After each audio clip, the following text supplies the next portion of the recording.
flight 1096. You don't know Flack. 19 Sergeant Essential. 19 Sergeant.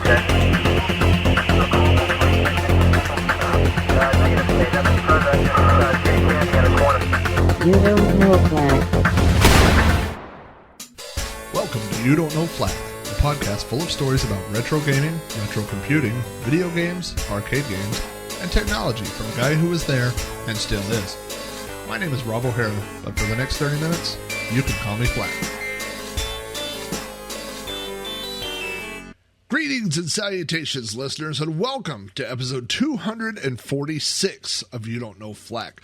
I'm your host, Rob Flack O'Hara, and on today's episode, we will be talking about our 50 Nifty United States. If you would like to support my podcast and other creative endeavors, visit patreon.com/Rob O'Hara. All of my patrons get behind-the-scenes blog posts, access to the Amigos Retro Gaming Discord server, and other additional perks. To find out more, visit my Patreon page again. That is patreon.com/Rob O'Hara. Now, I have visited all 50 states, and somewhere along that path, I left my notes to this episode. So while I backtrack to try to find those, we'll have a few minutes to talk on this week's Loading Time. Loading time. Loading time. Loading time. Welcome back to You Don't Know Flack, another new episode. Hey, we're staying on target this month. We're doing pretty good. Pretty proud of myself. A little pat on the back. I want to thank everybody for all the feedback on the last episode. That's 245. That was the one about my sweet tooth that seems to have struck a nerve, no pun intended, if you're like me and hate the dentist. Part of the problem about being an overweight person is that it's very visible. You know, there are lots of different types of I don't want to say afflictions and conditions, all sorts of things about the human experience that are not visible. But being overweight is one of those things that is. When people see you, they say, wow, there's a big guy. And everybody has a solution for you, and most of them are well-meaning. And the problem with being overweight is that the solution on a piece of paper is very simple. Like everybody knows, if you take in less calories and burn more calories by exercising, eat less, move more. It's easy. It's an easy solution, and if you think about it, gosh, isn't everything really in life an easy solution? If you just say, boy, you should just get a better job. You need more money, just get a better job. You know what I mean? You shouldn't have had so many kids. Like, those things are easy to say, but they're more difficult to do, right? Like, you could just say, man, you're not happy living in the state you're in, move to another state. Man, that's easier said than done. You know what I mean? And people really, when they see somebody that has a weight problem, they don't always know the story behind it, And it's easy to just say, man, you should eat less. And you go, okay, thanks. I will, So anyway, I got a lot of positive feedback on the last episode, and I appreciate it. And, it's not just about really about having a sweet tooth. A lot of people sent me messages, basically using that as a metaphor. Like, I have this in my life that I struggle with controlling, or I have this, maybe it's OCD, maybe it's, a habit that's hard to break and all those things. And I get it. I've been there and I am there. You know what I mean? So all I could do is, say, find your support system, find the people that love you and care about you, and gosh, for me, it's my friends and my family and all of you guys. And so I just really appreciated all the feedback I got from that episode. So thanks for listening, and thanks for the feedback. Another thing that's going on right now is Lady Van. Now, if you're not following Big Rob's Van on the YouTube channel and all my van life stuff, we recently bought I don't even know what to call this thing.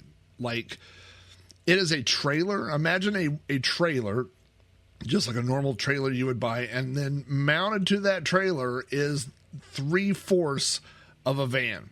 Like, someone took the body from a van that did not run, and they cut the front off, like where the front seats and the front doors were, and they added sheet metal so that the front end would be round, and they put storage boxes on the outside of the front of the van. But that's what we bought.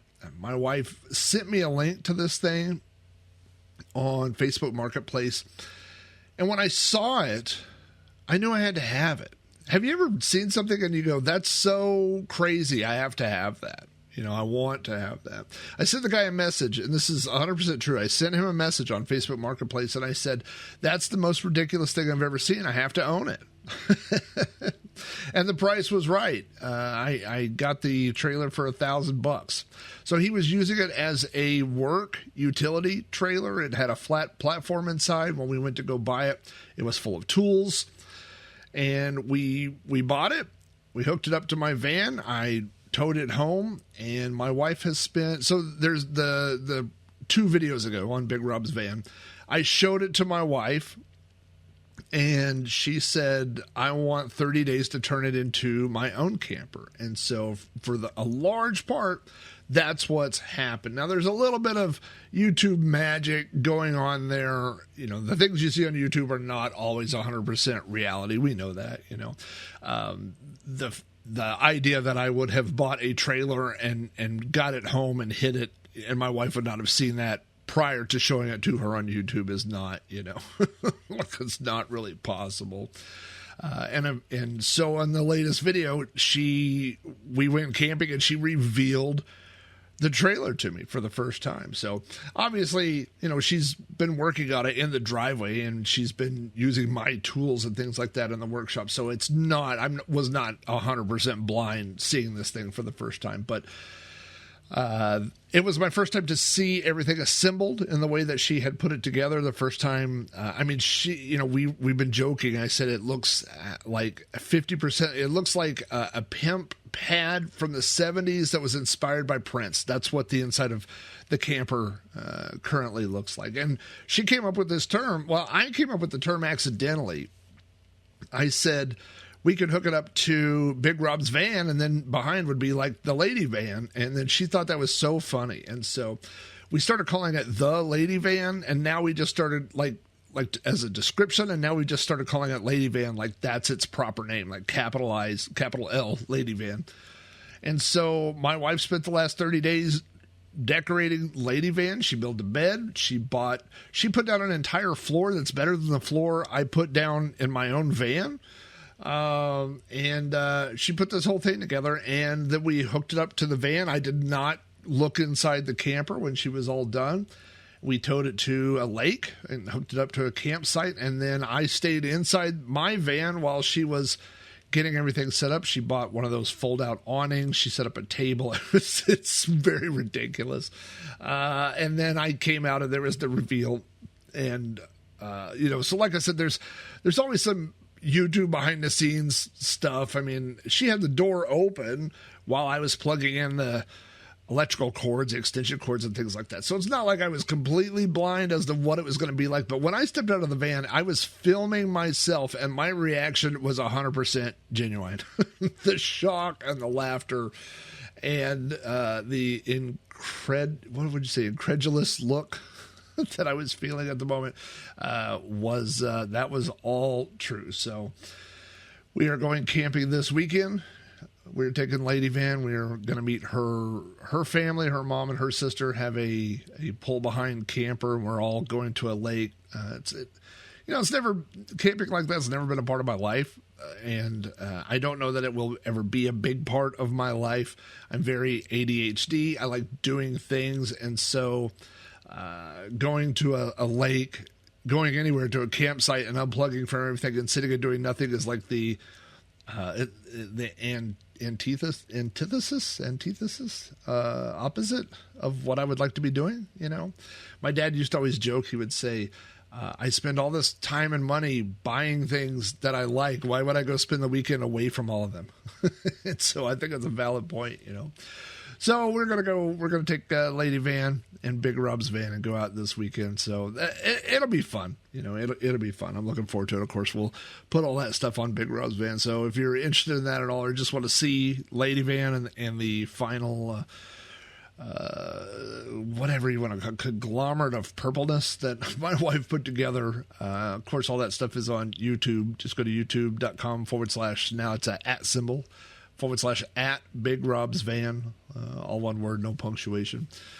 And you can find all that stuff there.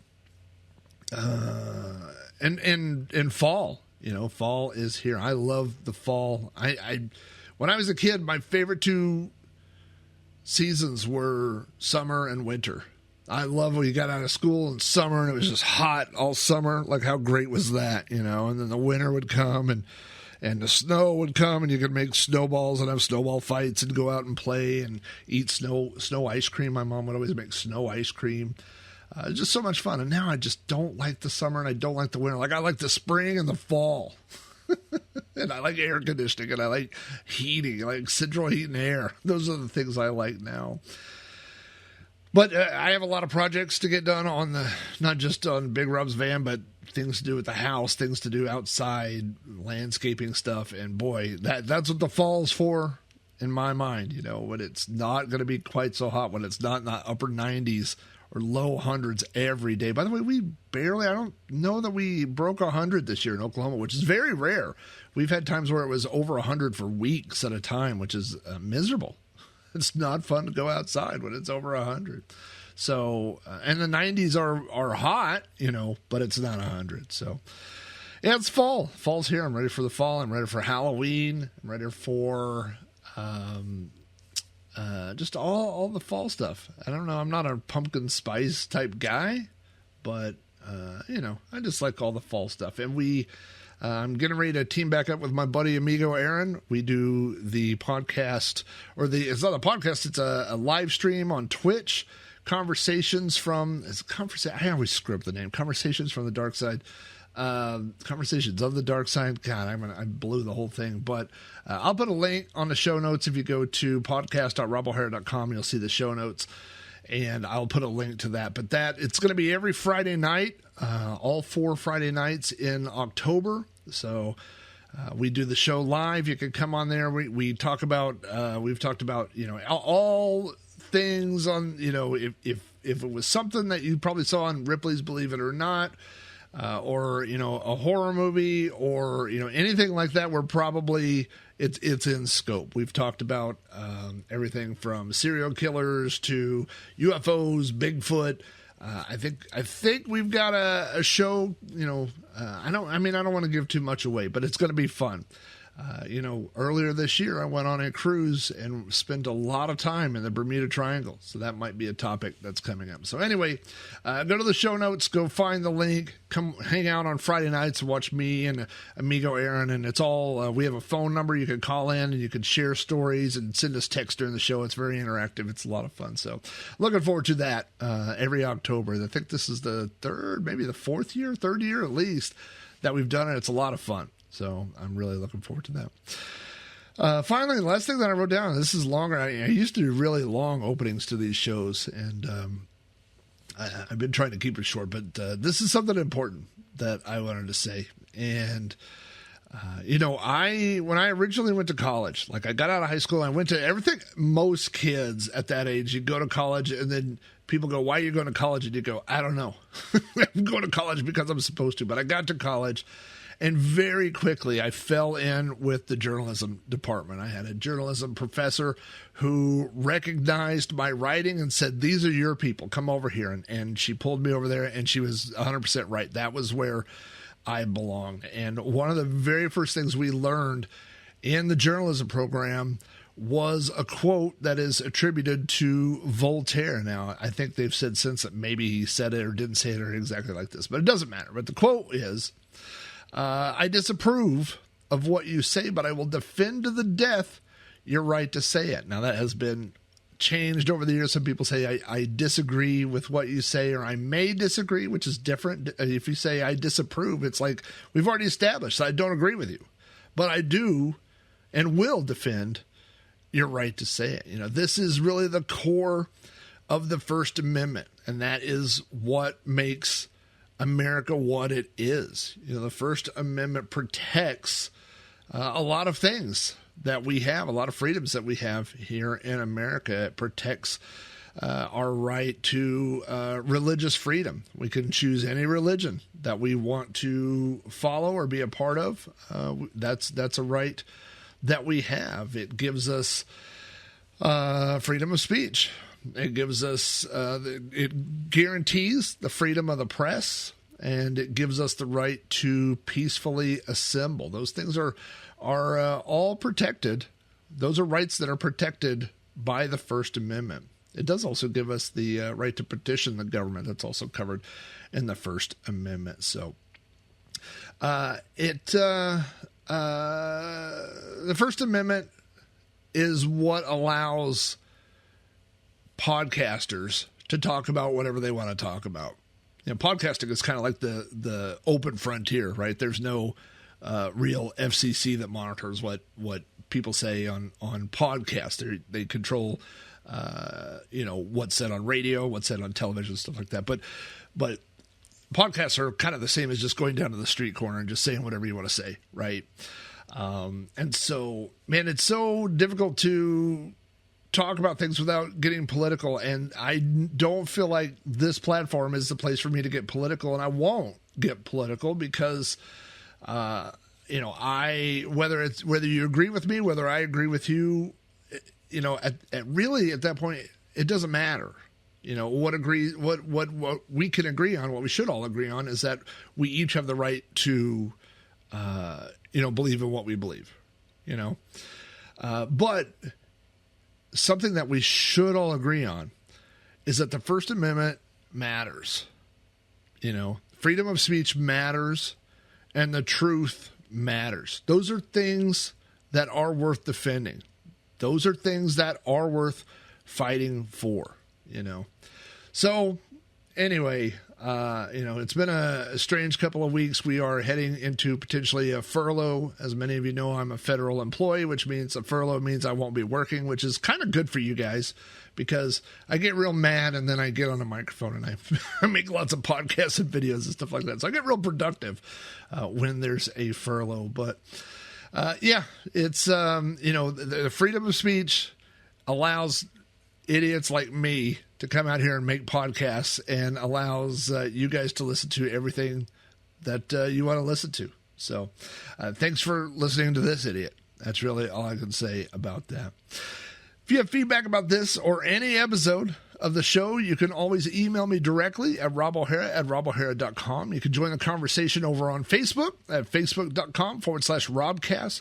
You can follow me on Twitter, Instagram, and Blue Sky under the username @Commodork. You can chat with me on the Amigos Retro Gaming Discord server, or you can leave a message on the podcast hotline, which is 405-486-YDKF. I was getting ready to go to my car and start backtracking through all 50 states to find where I left my show notes, and there they were, sitting right there in the passenger seat. So I've got my notes. Let's get started talking about the 50 Nifty United States.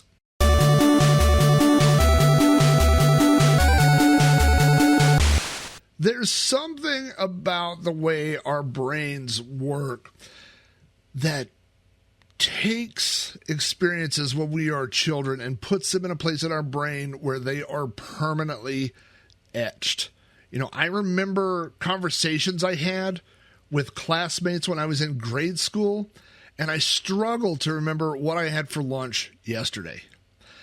It's very strange to me, and I know not everybody remembers their childhood the way that I do. My childhood memories are very strong, but like I said, there are things burned into my mind that will never be forgotten. They will never go away. And some of those things are, believe it or not, the songs that we used to sing in elementary school. Now, I kind of assume that everyone's elementary experience was the same way. Maybe it was, maybe it wasn't. But when I was in elementary school and through, like, we're talking kindergarten through, or definitely first grade through sixth grade, everybody in school went to music class. And in both of those classes, I mean, we had, I believe, I had the same music teacher probably first through fourth grade, and then another one in fifth and sixth grade, a different teacher. But they played the piano, and they sang songs, and they would give us different songs to sing.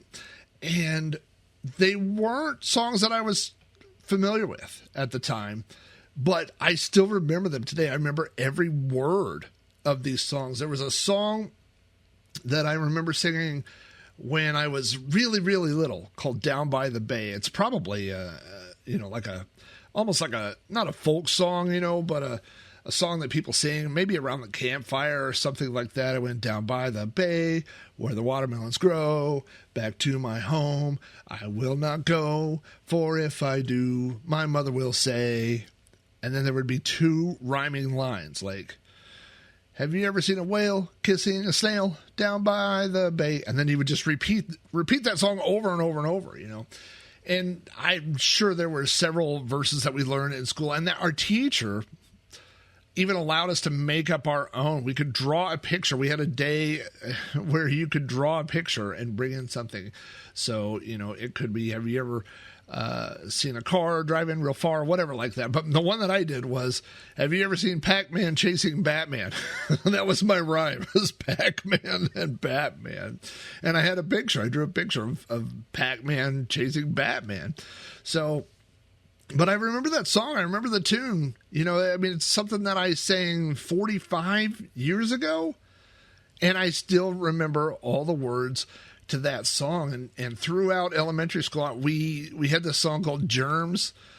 Germs, my invisible dog. I hide him in my pocket 'cause he's very, very small. Germs, my invisible dog. And there were all these verses. I've looked these up on YouTube, and it's not like a song that you remember from your childhood, like when I was a kid, you might say, Another One Bites the Dust. Like that was a song that came out when I was, in the early 80s. I was relatively young. Well, I could go find that song. I could go Google that song and find Queen's version of Another One Bites the Dust, and I could listen to it. But these songs were, for the most part, performed by our music teacher. So I'm never going to find a version of our class or that teacher singing these songs. You go to YouTube and you can find other classes singing these songs. I'm sure I probably mentioned this on an old Christmas episode. There was one about Pablo. It was Pablo, the reindeer from Mexico. So I always joke that, they would say that Santa has 8 reindeer, but there's so many more. Like there's Rudolph, and then there was Olive. There's a TV special about that, Olive, the other reindeer, and so his name was Olive. But there was this whole song about the Pablo, who's the reindeer from Mexico.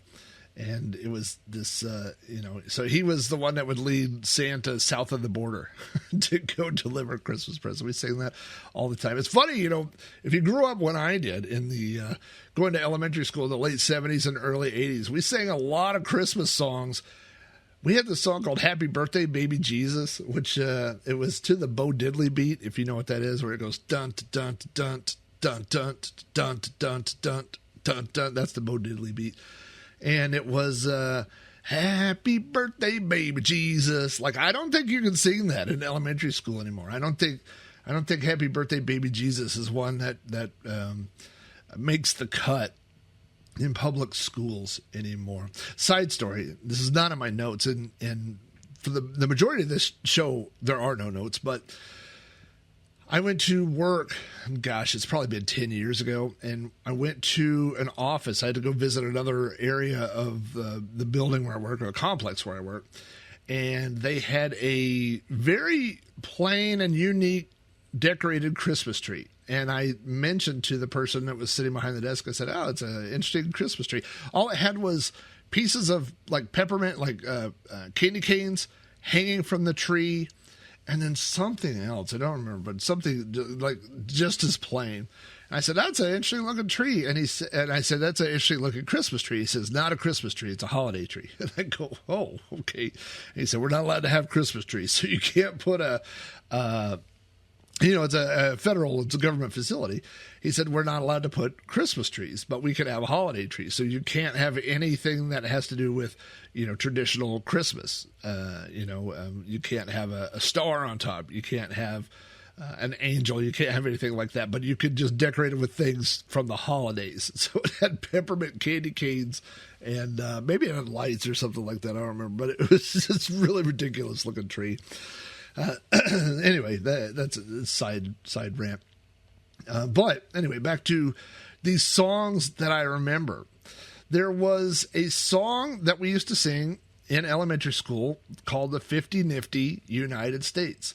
And you can find that. You can find it on YouTube, the 50 Nifty United States from the 13 original colonies. And we, sing these songs all the time. But after that, there's like a little intro to that song. And then set to a tune are all 50 states. Alabama, Alaska, Arizona, Arkansas, California, Colorado, Connecticut, like that. And I know that song backwards and forwards. I've sang that song probably hundreds of times, I've actually used that. I used that one time to win a bet. Someone bet me that I could not name all 50 states. And I said, I could name all 50 states in less than 30 seconds. And I don't know, it was more than a gentleman's bet. It's like a $20 bet, and all you have to do is go through the song really quickly. And which, like I said, when you've memorized a song, it's part of your brain. It's never going anywhere. And I did it. Alabama, Alaska, Arizona, Arkansas, California, Colorado, Connecticut. I could do the whole thing. I'm not looking at a list, by the way. Delaware, Florida, Georgia, Hawaii, Idaho, Illinois, Indiana, Iowa, Kansas, Kentucky, Louisiana, Maine, Maryland, Massachusetts, Michigan, Minnesota, Mississippi, Missouri, Montana, Nebraska, Nevada, New Hampshire, New Jersey, New Mexico, New York, North Carolina, North Dakota, Ohio, Oklahoma, Oregon, Pennsylvania, Rhode Island, South Carolina, South Dakota, Tennessee, Texas, Utah, Vermont, Virginia, Washington, West Virginia, Wisconsin, Wyoming. So I really can name all 50 states. And so as a child, this opened my eyes to the fact that there were 49 other states that I did not live in. I lived in Oklahoma, and all these states seemed like exciting places to go. And so when I was very young, I had a dream of visiting all 50 states. Now, I went on very few vacations as a kid, family vacations. Most of our family vacations were spent driving back and forth to Chicago. So I saw Illinois, and I saw St. Louis because we saw the arch, recognized the arch. That was kind of it. That was most of our family vacations. We had one family vacation where my mom and grandma and my sister and I drove to go see the Grand Canyon. So that was our west vacation, and we had one family vacation where we went to San Antonio to go see the Alamo. I remember it was the year that Pee-wee's Big Adventure came out, and I asked a guard if Pee-wee's bike was in the basement, and the guard said, "You're the first kid to ever ask me that." And I said, "Really?" And he goes, "No." He said, "I hear it 100 times a day." And I wasn't really, hadn't quite mastered the art of sarcasm, but I did recognize it when it was tossed in my face. So, but that was pretty much it. That we, my family, as a kid, we never went to Florida. We never went to California. We never went to New York. We never went to all these places. And when you're a teen, you start seeing these things. You see movies where you see New York City. I watched all these skateboarding videos that took place in downtown California. I had dreams of going to all these places. And so I set this kind of goal, but not a concrete goal, just a thing in my mind that said, man, I would like to visit all the states. Now, that didn't become a concrete plan until our first child was born. When my son was born, I got married. I married my wife. That's a good person to marry. I married my wife, Susan. And we had our son. And then a few years later, we had our daughter. And I don't know who said it, but we set this goal. We said, listen, before our kids get out of high school, before our firstborn, our son gets out of high school, we should visit all 50 states. We should take our kids to all 50 states. And I don't remember, honestly, if I was the one who said it. My wife said it. It's probably something that we came up with together, but we set that goal. So, I believe it was in 2013, my son was born at the very end of 2001. So my son was 13 years old, and we went to Hawaii, which was our 50th state. So by the time my son was 13 and my daughter's 3 years younger, they had been to all 50 states. And now they've been to a few countries. I think they've been to more countries than I have. But they've seen the entire country. So that was something that was kind of important to me to do. So what do I have here? What are we doing today? Well, what we are doing is this is what my show notes look like. Now, I could do this without any notes at all, but in front of me, my show notes are a list of the 50 states, the 50 United States that make up the United States. And I'm going to go through each one of these and talk about each one. I want to share one memory for each state. Now, because this podcast can't be 3 hours long, I've set this goal rule for myself that each one I will only talk about for a minute. Now, if you've listened to the show ever or met me in person ever, you know that that's not possible. So some of these are going to be longer than a minute or 2 minutes, but I'm going to try to keep each one really short because, I mean, I could tell 50 stories about going to Texas. Texas is right next to Oklahoma, but, you know, I don't want to do a whole podcast about Texas, you know, so I'm going to try to keep them short. And then there are a few states that I just barely have anything to say about at all. And so if you're from one of those states, I apologize in advance. There are some states that some of them are parameters for our original goal of going to all 50 states was you had to put boots in the state, you know, so just driving through a state did not count, or flying over a state did not count. We had to go there. But there are some states where we went to a state and we stayed in a hotel overnight and then we left the next day. And so those states we have not done justice to. Like, we need to revisit some of these states. And so I'll mention that as we go through. There's probably half a dozen that fall in that category. But most of them we have stopped and done and seen some amazing things. America is an amazing place. There's a zillion things to see in America. There's probably some right in your backyard that you haven't gone to go visit or look at. But so we're going to get started with, I literally have a list of the 50 states, just so it's not really because I, again, don't know the states. It's so I can keep track of where I am and we can do this in order. So with that, let's get started with this list of the 50 nifty United States. The first one, of course, is Alabama. The first time I visited Alabama was in 2022. It was while we were driving home from Boat Fest, which you may know takes place in West Virginia. And so we drove through Alabama. And here's the one thing.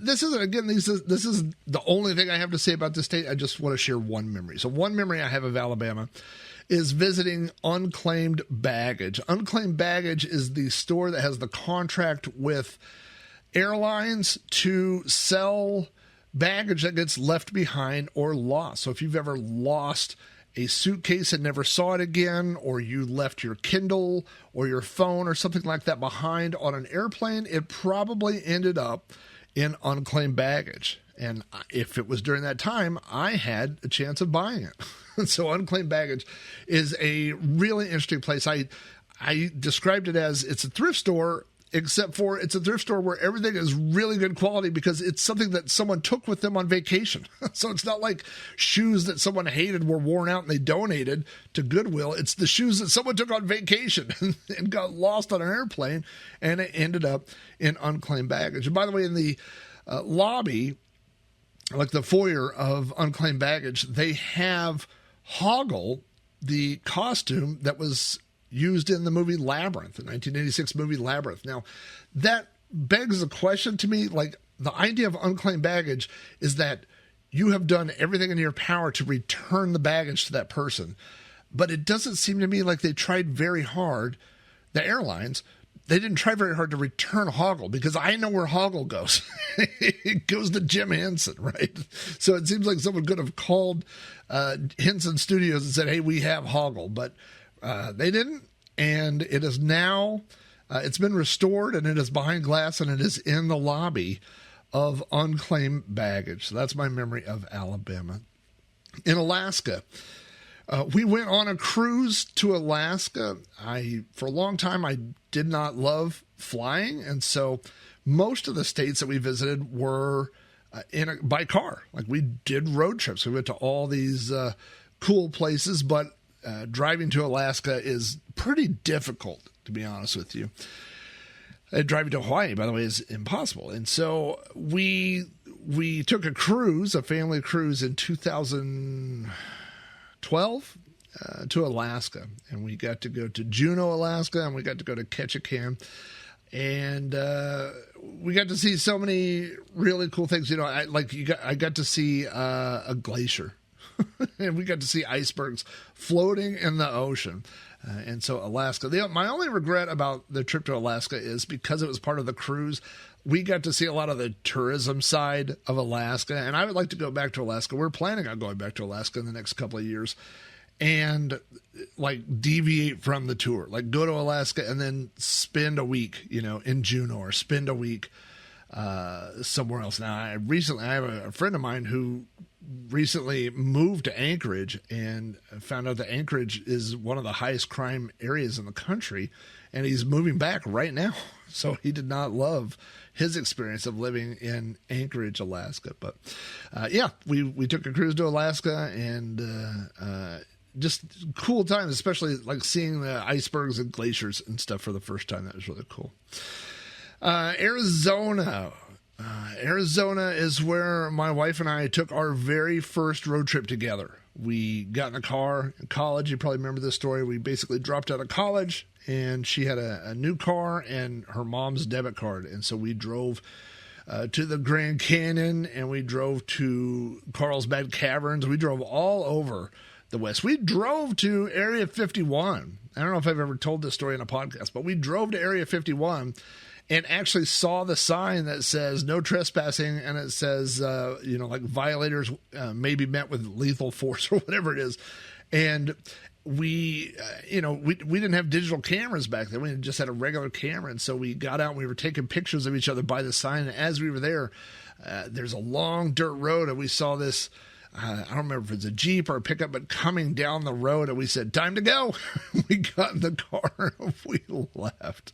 But that was my very first time to visit Arizona. That would have been 94. I'm not going to know the year on all these, but some of those, like I know that was at the end of my junior year of college, so I can tell you that was 1994. So some of these I'll know. Arkansas, it took me a long time to get to Arkansas, even though Arkansas borders up against Oklahoma, but I never had a reason to go over there. But one of my favorite places in the world is in Arcadia. That's the home of the Arcadia Retrocade. That is the vintage arcade that was opened about a decade ago now. It's been open for about 10 years. And now when it opened, it was $5 to get in, and all the games were set to free play. Today, 10 years later, nothing has changed. Actually, something has changed. He has about 3 times as many machines as he had when he first opened. But it's still $5 to get in. It's in Fayetteville, Arkansas. If you're ever in Fayetteville, Arkansas, I highly, highly, highly recommend. If you're anywhere near Fayetteville, Arkansas, I highly recommend that you do a detour and you get to Fayetteville, Arkansas, and go visit the Arcadia Retrocade. Now, the last time I went to Arcadia Retrocade was last year on our way to see the eclipse. Now, if you remember, in 2024, there was a slice of the United States that would experience totality, like total darkness of the eclipse. So there was a town not far from Fayetteville that was in this path, and when we went there, it was just completely crowded. And my wife and I said, if we keep driving along this path, like every town that's on this interstate is going to experience totality. And so we drove up, and I don't even remember the name of the town we stopped at, but we stopped at this other town in Arkansas, and they were there was a sign near the interstate, near the exit, that said Eclipse Festival. And we went there, and it was so much fun. It was a small town, and we spent, a few hours hanging out. They had all kinds of stuff. There was a large local, like an independently owned thrift store. We bought some goofy stuff at the thrift store. We had food. We had a great time. And then we stood like everyone else basically in silence, staring up at the sun, I was going to say where the sun used to be, but the sun didn't go anywhere. Where you could normally see the sun, and the moon blocked it out. It was a crazy, crazy experience. I cried, and I did not anticipate doing that. It's a very strange, emotional thing to see a total eclipse, and then I felt really dumb afterwards for crying. But there's Arkansas for you. California, man. California, one of my strongest memories of California was well, you know what? I have two Star Wars memories related to California. The first was we, as a family, we took a vacation to California, and one of the places we visited was Rancho Obi-Wan, which is owned by Steve Sansweet. Now, Rancho Obi-Wan is the largest personal, privately owned collection of Star Wars memorabilia. So it is multiple warehouses end to end attached to each other. So if you say to yourself, boy, I had this Star Wars toy, Steve Sansweet has it currently. Probably in the box. He has, but not just all the toys. Like, he has every toy that was ever released.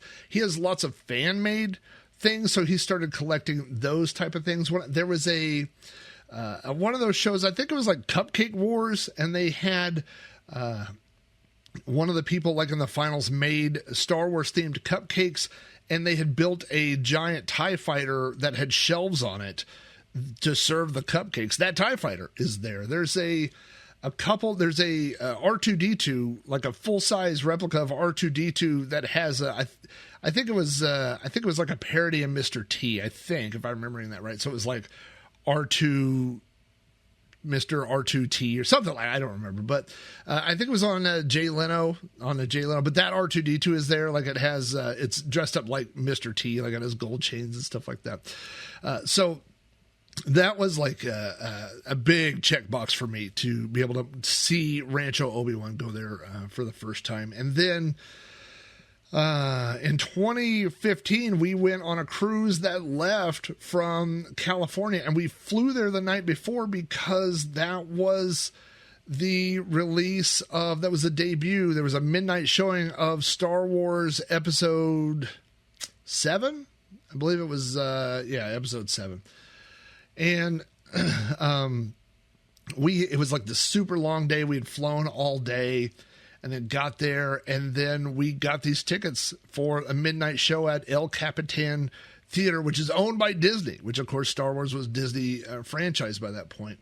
El Capitan is like catty corner from the Chinese theater that everybody knows, right? So we went there and saw the footprints in the concrete, and saw like the stars, like on the Hollywood Walk of Fame, like the whole thing, And then we crossed the street. We went to El Capitan Theater. There was a organist.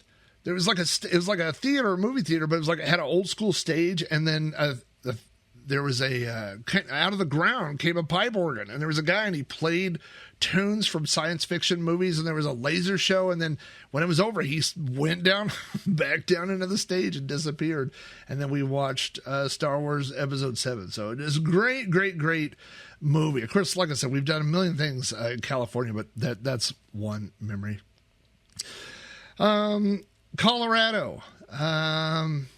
I've had a couple of my friends, my buddy Rob Sherwin, who writes interactive fiction games and was a fellow arcade collector and a good buddy of mine. And then my buddy Jeff, who I've talked about on almost every episode of You Don't Know Flack. Jeff moved to Colorado for work for a while. Rob Sherwin lives in Colorado, and so I went to Colorado a few times to visit them. But one time I went to Colorado to go to the Kong Off, and that was I think it was the Kong Off 3 was the one I went to. So the Kong Off was a national Donkey Kong tournament, and I think they alternated between New Jersey and Colorado. And it was at an arcade called the One Up. And so I went to the Kong Off, and everybody. So this was like Kong Off 3. So this was probably 3 years after King of Kong, after the documentary came out, right? So everybody was hot on Donkey Kong. And I was there, and I saw Billy Mitchell, and I thought, gosh, Billy Mitchell, I mean, if you've seen King of Kong, you know what a creep that guy is, and how sketchy and all that. And I ran into Billy Mitchell, and I just said, hey, I just want to say hi to you. I just want to say I met you. And he goes, oh, hi, hey. I'm Bill. And I was like, oh, I'm Rob. And I had the best conversation with that guy for several minutes.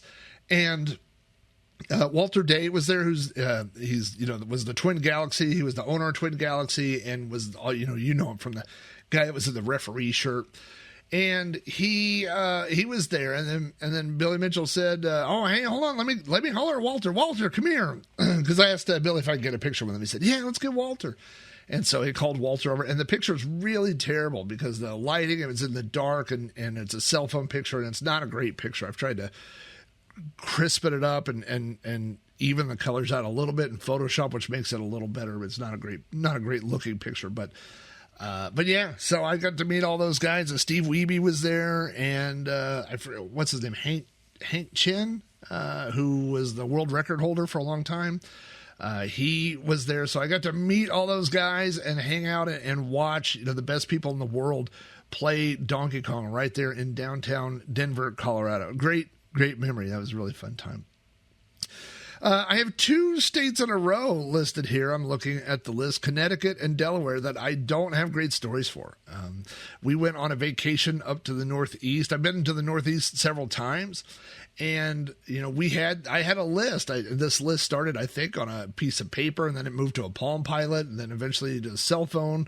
But I had a list where I was checking off the states, and so I checked off both Connecticut and Delaware, but back then I wasn't writing things down. And so I know the trip that we went on where I went to those states, we probably just stayed at hotels, but I don't have specific stories for either Connecticut or Delaware. So those are definitely 2 states that are on my list of places that I would like to revisit and do something associated specifically with that state.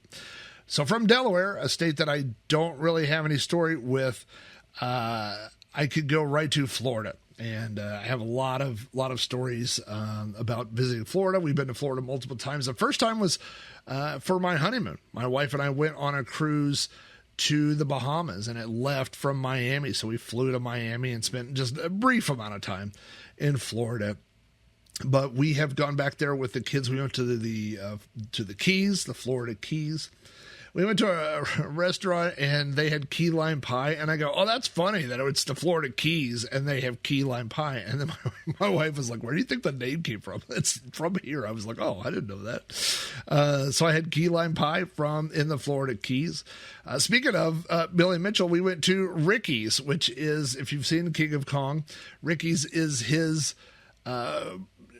chicken wing barbecue type restaurant. We went there. It's in Hollywood, Florida. Billy Mitchell was not there, and much like asking the people at the Alamo if Pee Wee Herman's bike is in the basement, if you go to Ricky's and ask anything about Billy Mitchell, you will be met with a bucket of gruffness. There's a term I just made up. They obviously, many people have gone there asking about Billy Mitchell. I asked the waitress, I said, is Billy Mitchell here? She said, I've never met Billy Mitchell, and I've worked here for years. And I went, oh. I mean, in the movie, it made it seem like he was in the kitchen every day, but apparently that's a little bit of movie magic. But yeah, so been to Florida, saw lots of things. Here's what I would say. We went to the most southern part of Florida on vacation one time. We got to go to Ron John's surf shop, which for me as a kid, growing up as a kid with skateboarding, I always saw these Ron John shirts and Ron John stickers, and like, to me, like, that was a place that existed somewhere, but I didn't know where that was. Well, I went there. I went to the main Ron John surf shop there in Florida. But on that same road trip, we visited the buoy, and there's a buoy a large buoy that marks the southernmost point of the United States. And so we drove by there. You can drive by it and see it for about 5 to 10 seconds, or you could stand in a line for 45 minutes and then go over and touch it. And so we opted for the drive-by option. So I did not touch the buoy, but I have seen the southernmost point of the United States, the buoy, which is at the very southernmost tip of Florida. Been there. Georgia, boy, I've been to most of my trips to Georgia were because my buddy Jeff lived there. So Jeff, grew up with me here in Oklahoma, and then he took a job that was in Georgia, in Atlanta or near Atlanta, and he moved there. And he lived in Atlanta for 3 years, and then that job he went from there to outside of Denver. And so he lived in Denver for 3 years, and then he came back. So he was gone for about 6 years. He was outside of Oklahoma. So was the first time I ever went to Georgia was just to go visit Jeff. Maybe it was the first time. No, the first time I went, okay, here's the story for you, is I became the security tester. I did security vulnerability testing for my agency. And there was a product called Web Inspect, which scanned websites and found vulnerabilities, and it was made by HP, Hewlett-Packard. And so I went to the HP, I don't know if it's their headquarters, but I went to a HP building in, is it Alpharetta? I think it's Alpharetta, Georgia, which is not far from Atlanta. But I went there, and I was trying to identify. I was trying to connect with my hacker youth, because I was doing this security stuff and I wanted to make an impression on these people and stuff. And so when I got to town the day before I was set to go to this class, I went to the store and I bought a bottle or whatever it was of blue hair dye. Now my hair back then was more black than gray. Now it's more gray than black. But there was plenty of gray in it at the time. So for some reason, I thought I would put this and then my hair would come out looking like a Smurf. Like it would just be bright blue hair and that would be it. Now, if you know anything about dyeing hair, that's not what happened. It dyed the gray hairs blue and it was a dark blue. So my hair was now basically black with blue highlights. But I also dyed my ears blue and I dyed my scalp blue. And the worst part was I dyed and stained the bathtub in this hotel room blue. And all the towels were now dyed blue. This is one of the very few times that I've ever actually stolen something from a hotel. Is I saw the hotel staff that were cleaning rooms and they had the cart outside in the hallway. And when they weren't looking, I went and got 2 or 3 towels. And then I took them to my room, and then the ones that had blue hair dye stain, I shoved them under my mattress. I'm sure they figured it out. It wasn't like a, like a career criminal on the case here. Like I didn't dig Sherlock Holmes to figure this one out. But and then I went to class the next day, and with blue stains on my ears and blue stains on my fingers, I looked ridiculous. And it's hot in Georgia. And then as I started to sweat, I wiped my face, and I had blue sweat, because my scalp was dyed blue and I still had that stuff in my hair. So not recommended. If you're not an expert at dyeing your own hair, not recommended. My kid dyed her hair with Kool-Aid one time, and it was much cleaner, and it did not stain a hotel bathroom. So good on her.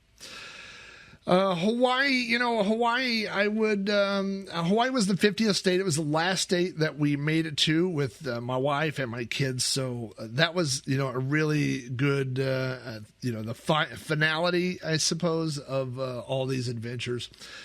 I only went to Hawaii once. We were there. We went to all 4, the 4 major islands in one a day. So it was kind of a whirlwind tour. I went on a tour where they had a bunch of movie locations, like filming locations. Like we got to see the where they did filmed a lot of Jurassic Park. We got to see where they filmed Tropic Thunder, I think, was a big movie, at the time where they showed where different things were. So we got to see a lot of stuff like that. We got to see where the opening scene from Gilligan's Island was filmed, where they were shipwrecked, which, by the way, now they were shipwrecked, and then there's a row of trees, like palm trees and stuff, and then right behind those palm trees is just giant condos. So I don't know if they could film that there today, but that's where it was filmed at the time. But if I had to tell you one story about Hawaii, this is one of my favorite stories, is we went to Elvis's,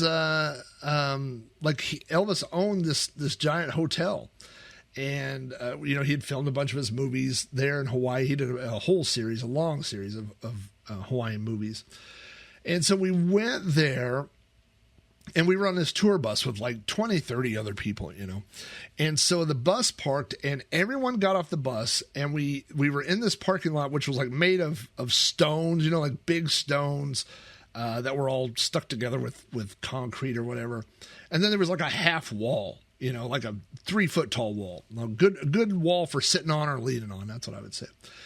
And so everybody got off the bus and walked to the other side of that wall, which led off to this giant courtyard that was all, natural, like with trees and grass and stuff like that. And, but I was in a parking lot, and I got distracted because I saw a coconut, and I had never seen a coconut in the wild. I mean, I've seen them at the grocery store, but I never saw in Oklahoma. We don't just have coconuts laying around on the ground. And I was so fascinated by this. And I picked it up, and I was like, this is a coconut, My wife was walking away, and I go, this is a coconut. And she looked at me, and she's like, yeah, it's a coconut, And I just couldn't believe that I'd seen a coconut. And then I held it up like all these people. Now, I'm the only one left in the parking lot. Everyone else has now moved on. They're 20, 30 feet away in this big grassy area.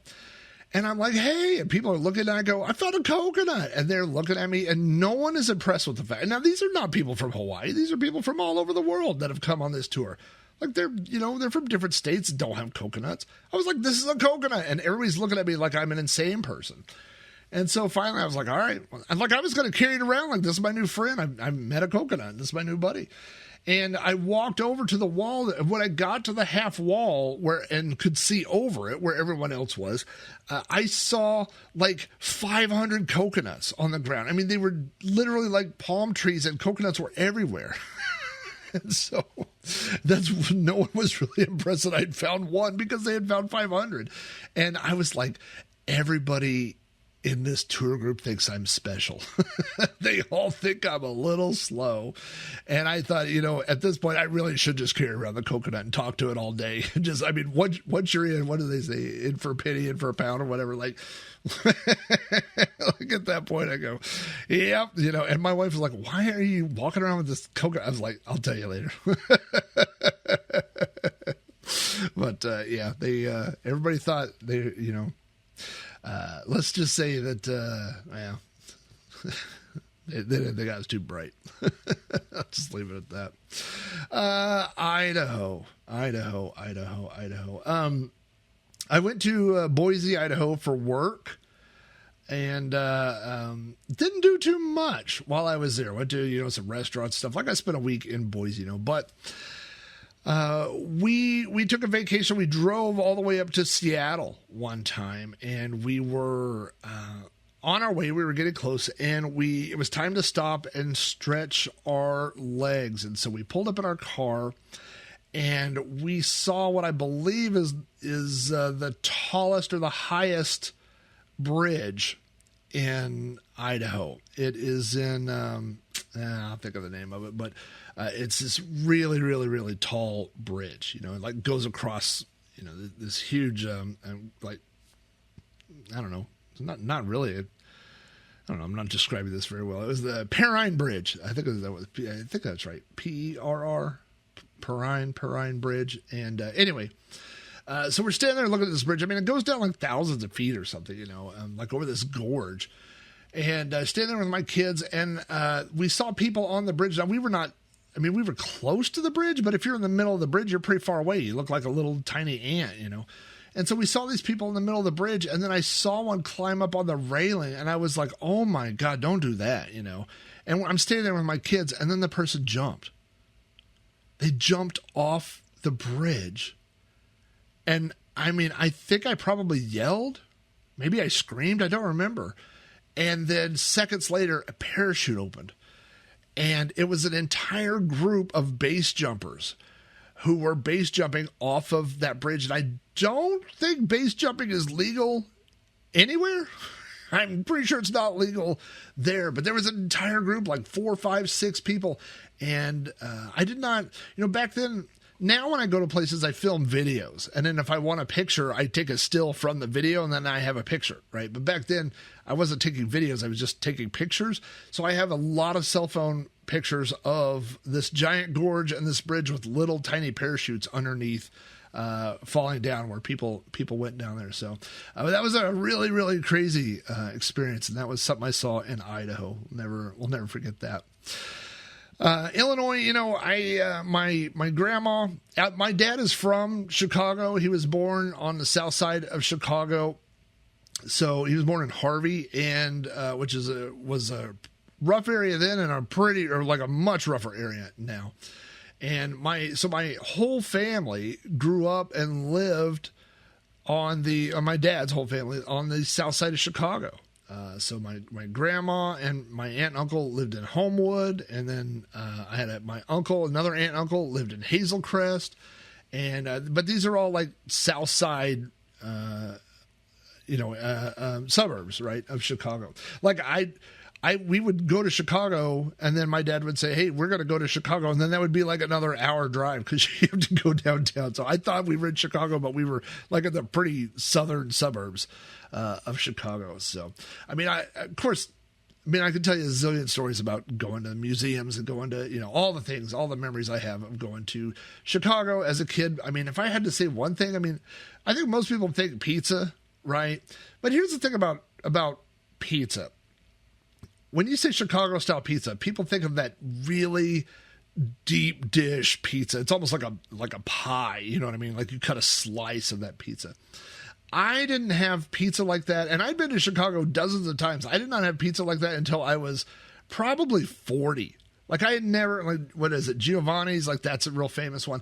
I had never had that because the other style of Chicago pizza, I believe, is called tavern style, which is a large pizza with thin crust that's cut into squares. That's tavern style. So my grandma was on a bocce ball league, and I remember going to this bar, like a pub, and walking through the pub, and we would order a pizza, and my grandma would go outside and play bocce ball, and we would sit at a table and eat.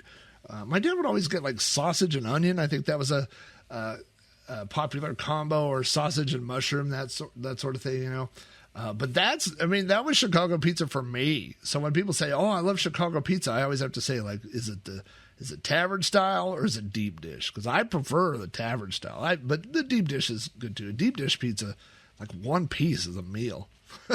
That stuff will fill you up. But yeah, I could tell a zillion stories about Illinois. But I would talk about all the food because you got your Chicago hot dogs and Italian beef sandwiches, and of course White Castles, which I'll always associate with that. There was a place in between like my uncle's house and my grandma's house, like right in the middle, like a couple of miles from each of their houses. And it was called the Oasis Beef Hut. And their sign just had a giant koala eating an Italian beef sandwich. I have no idea what the story was behind that, but we went there all the time. We would go there at least once a visit, sometimes twice. We would go to the Beef Hut, and we would go get Italian beef sandwiches, and man, they were good. I think the Beef Hut is now gone. If anybody knows if the Oasis Beef Hut is still there, let me know. But yeah, Illinois, that's what I would say. Food, man. Food. Right near Illinois is Indiana. Now, my aunt moved from southern Illinois. She moved and went over to Indiana. So it's like 12 miles away, but they're real close to the border over there, but we would go over there. Here's a good story about Indiana is, I've talked about this podcast a few times. There was a podcast that was very, very, very influential on my own podcasting. It was called the Boring Beige Box Podcast. I think the website that hosted it is gone, but I had every episode, so I believe I uploaded every episode to the Internet Archive, and now there's some people have got it from there and hosted it other places, but I I put a complete collection of every episode, I believe, of the Boring Beige Box podcast. Boring Beige Box refers to all those IBM clone computers, and it was all his stories about growing up with IBM, clone computers. And so it was very technical, I mean, not technical, but computer stories, So there was a podcast, an episode about modems, and an episode about hard drives, and an episode, about BBSs, like all the things that I loved. It was a super good podcast, and the guy that did it was named Matt Wilson, and I loved that podcast, and really it was a big influence on this podcast, on You Don't Know Flack. It was a big influence on You Don't Know Flack. And so I knew he lived in Indiana. And so one time, and this is, been 10 years ago, maybe longer, I hit him up and I said, I'm going to be not far from Indiana. Would you like to meet and have a cup of coffee or something? And he said he would love to. And so right across the border from my grandma's house, but in Indiana, is a Target store, and you know how a lot of Targets have a Starbucks inside Target. I met Matt Wilson at the Starbucks inside Target, and we had coffee, and we were there so long that the Starbucks closed, but Target was still open, and then I think Target was closing, so we finally had to leave, and we just had a really, really, really great conversation about old computers and podcasting and all that stuff. That was a really, really great show, and he was a really, really nice guy. In fact, I think he's still on my Facebook. I have to go check. I haven't seen any updates from him in a long time, but yeah, he was a nice guy. So there's a good Indiana story for you. Iowa. So Iowa is a state I had not been to. I never had a reason to just go to Iowa. And a couple of years ago, my wife and I went to Minnesota. We took a road trip to Minnesota. The reason we went there was because,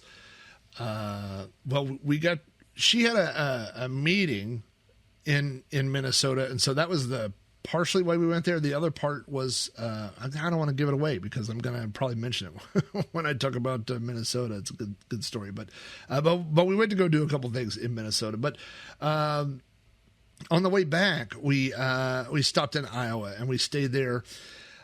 We ate at a place called Zombie Burgers that I remember the entire inside, I think it was in Des Moines, the entire inside of the restaurant is like a horror movie. Like there's chain link fences on the wall, and there's these huge murals of zombies and stuff. Like the bathroom, the entire bathroom, every wall in the bathroom is covered with a mural with zombies and stuff. There were like dummies that were in there. I mean, it wasn't like nothing jumped out to scare you, but that was just a motif. And everything on the menu was named after horror movies. And I think they said that someone who had written whatever the big zombie shows or whatever, but like a writer of the comics or something was from there or something. And so I think he was I don't know if he was an investor or that was part of his restaurant, whatever the story was. But regardless, it was a really cool place. This is a good time to mention too that when I used to tell people I'm from Oklahoma. Actually, when I was in middle school, like 7th grade, there was a girl who moved to Oklahoma from California, and her name is Kim, and she was in my class. She was in 8th grade, but for some reason, something didn't line up like world geography and American history, whatever. So she ended up in this class I was in 7th grade. And she said when she left California, everyone told her to be careful because there would be wild Indians roaming the streets at night, and that they would get her. And she was literally afraid of this, which is so funny. If you've been to Oklahoma, it's just it's such a crazy thought, right? And I was just thinking this because I had a buddy who. A buddy I went to college with was a Native American. I told him that story one time, and I was like, she was so afraid she was gonna run into just like these wild lunatics in the street. And he was like, no, the place you'd most likely run into Native Americans is at the casino. It was so funny the way he said it, but anyway,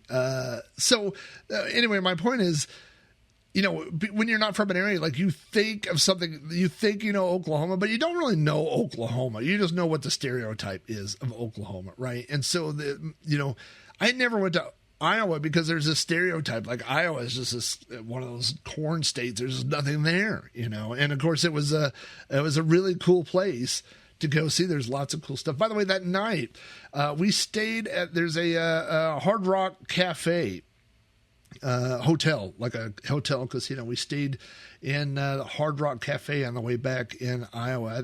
It's probably Des Moines. And, this was a long road trip. Like we were gone for a week. We drove all the way to Minnesota. We did all these things. We were driving all the way back. And, I play slot machines, and usually, like, if I come home with an extra $100, that is a huge night for me. And if I lose $100, I go, well, that was entertainment money, So coming home $100 up is a big deal to me. And I won so much at that casino that it paid for the entire road trip at the Hard Rock Cafe. So I love Iowa. I would love to go back to that Hard Rock Cafe. Great slots, and great food.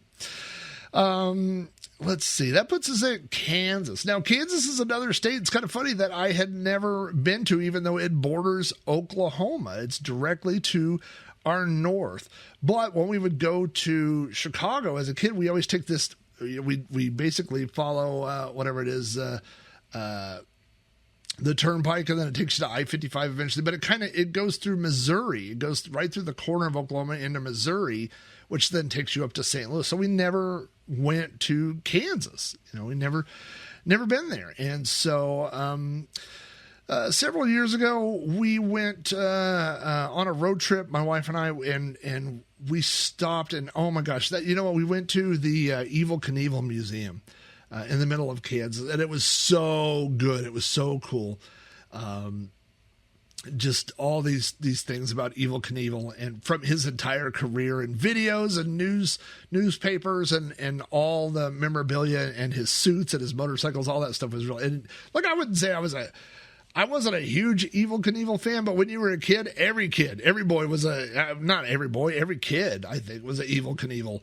I mean, it's a like, what do they call that? Like a term that's been appropriated, like Velcro. Like Velcro was a brand, but now you just say, oh, it's Velcro, like lowercase v, or Band-Aid, right? Like when we were kids, you're like, oh, you made some kind of Evel Knievel, like you're going to jump a ramp. We built so many bike ramps, and we would just think that we were Evel Knievel. So to go to that museum, that was really cool. That was a cool area. Kansas is also the home of Truck Hinge, which I would have to do an entire podcast to even remotely explain what Truck Hinge is. I mean, you're thinking, oh, it's a bunch of trucks in the ground that look like Stonehenge. And I mean, you're right.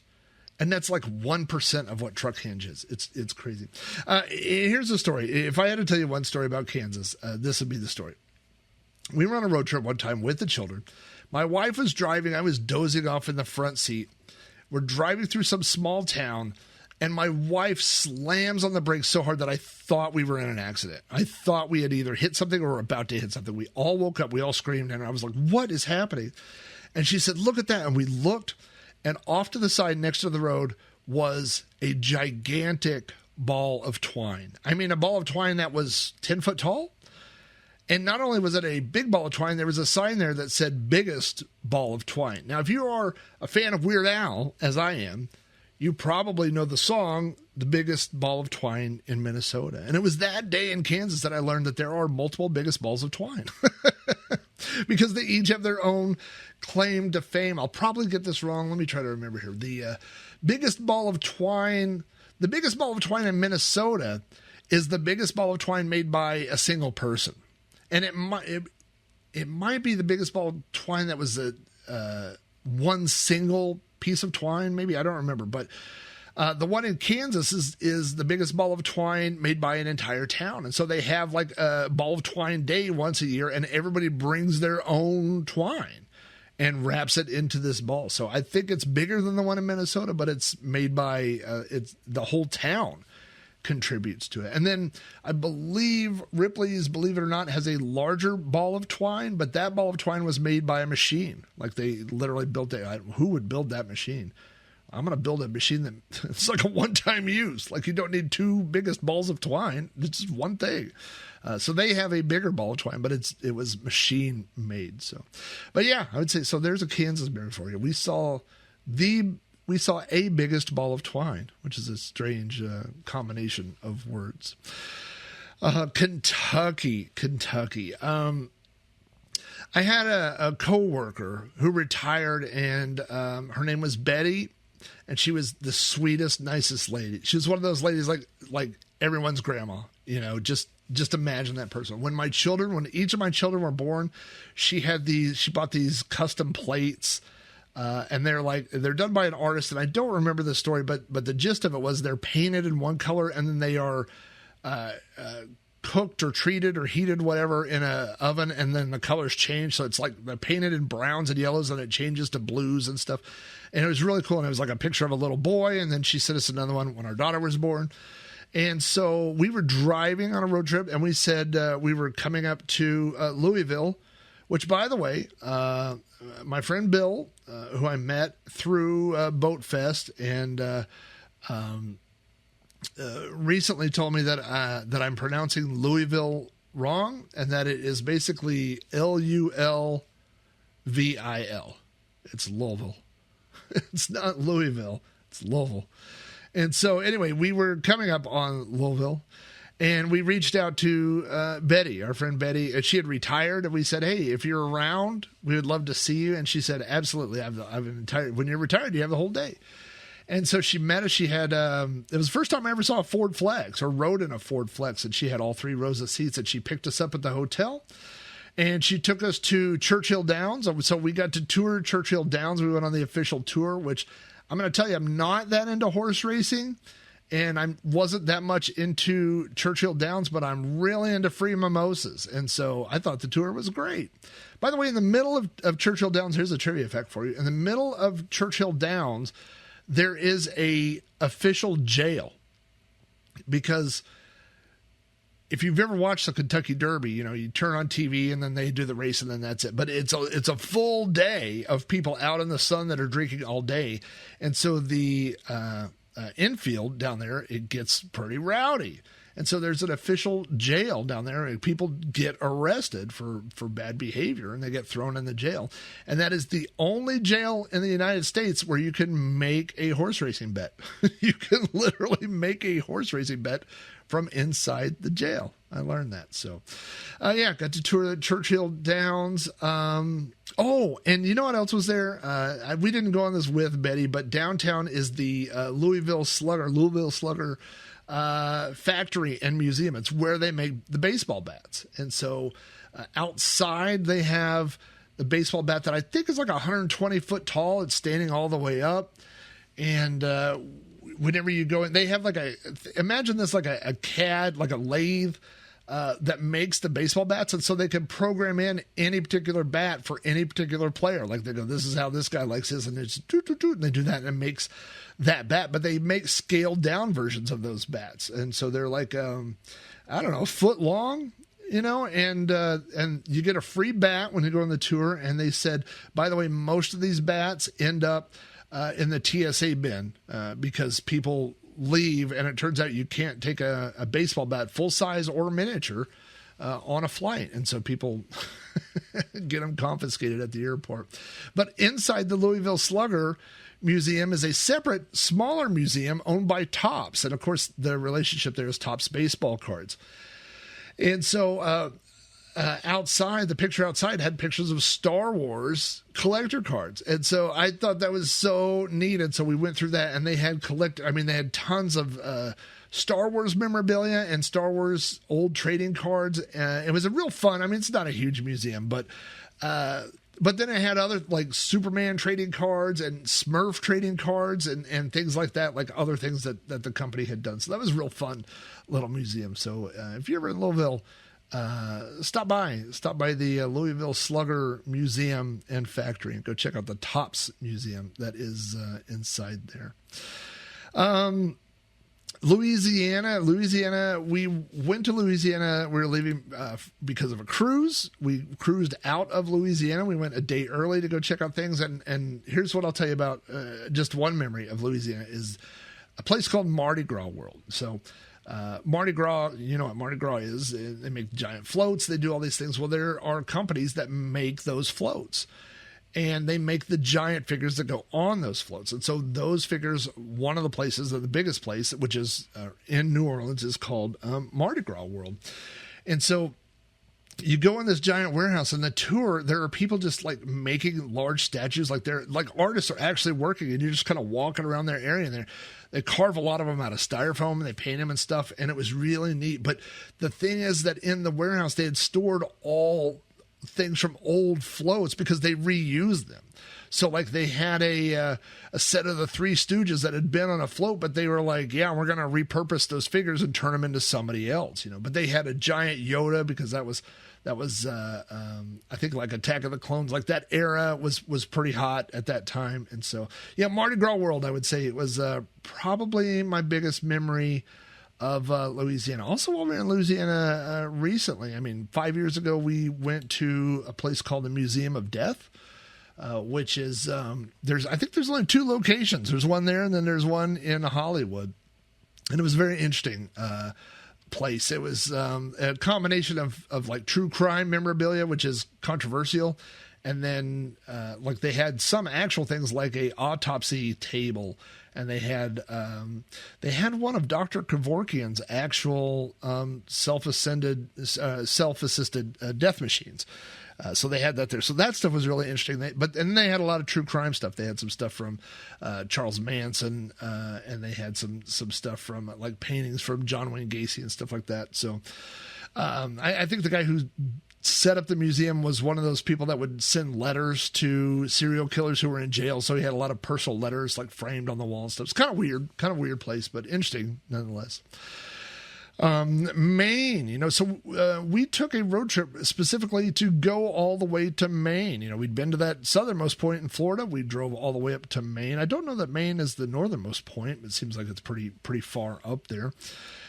We stayed at this little resort, like a little resort that was like built into, like part of the walls were rocks, like it was built into a mountainside or something like that. I don't remember, but I'll tell you, here's my main memory. My main memory of Maine is that we went on a lighthouse tour. So we got on a boat and a real small ship, and we, not like a rowboat, but you know, a small boat, and we took a tour up and down the coast to go look at lighthouses and famous people's houses and stuff like that. It's real fun, you know. And so when we came back, we got off, and there was a place right there, and it was called Barnacle Billy's. It was in Perkins Grove, Maine. And Barnacle Billy's is this, they sell, among other things, lobster rolls. And it's like I don't know what you call it.